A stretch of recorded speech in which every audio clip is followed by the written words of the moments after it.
दिवस कैलासभाऊ नागरे यांच्या बलिदानाला आज जवळपास 4 महिन्यांहून अधिक कालावधी उलटलेला आहे.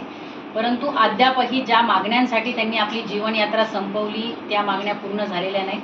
आज अतिशय दुर्दैवाची गोष्ट म्हणजे त्यांच्या पत्नी स्वातीताई कैलास नागरे या ठिकाणी उपोषणाला बसल्यात.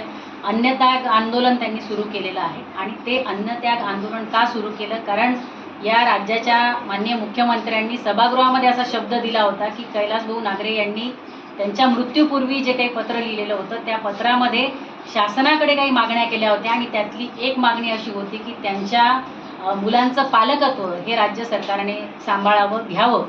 आता सभागृहामध्ये माननीय मुख्यमंत्री त्या ठिकाणी शब्द देतात, भर सभागृहामध्ये त्या ठिकाणी सांगतात की या मुलांचं पालकत्व आम्ही स्वीकारू. दुर्दैवाने या शब्दांचा विसर हा माननीय मुख्यमंत्र्यांना पडलेला आहे.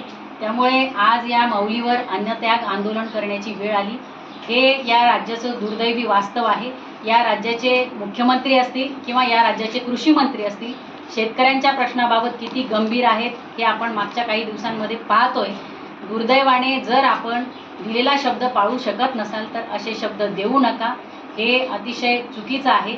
आज एका शेतकरी ज्यांनी आत्महत्या केली त्याच्या पत्नीला, विधवा पत्नीला या ठिकाणी जर अन्नत्याग आंदोलनाला बसावं लागत असेल तर या राज्यासाठी ही शरमेची बाब आहे. कृपया आपल्या माध्यमातून मी प्रसार माध्यमांमधून विनंती करेन शासनाला की या स्वातीताई या ठिकाणी अन्नत्याग आंदोलनाला बसल्या आहेत, त्यांना न्याय दिला गेला पाहिजे आणि त्यांच्या मुलांचं पालकत्व हे राज्य शासनाने स्वीकारलंच पाहिजे.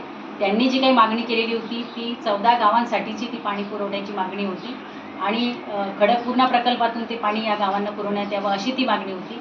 त्या मागणीसाठी कदाचित आपल्याला बाकी काही तांत्रिक अडचणीमुळे वेळ लागू शकत असेल हे समजू शकतो.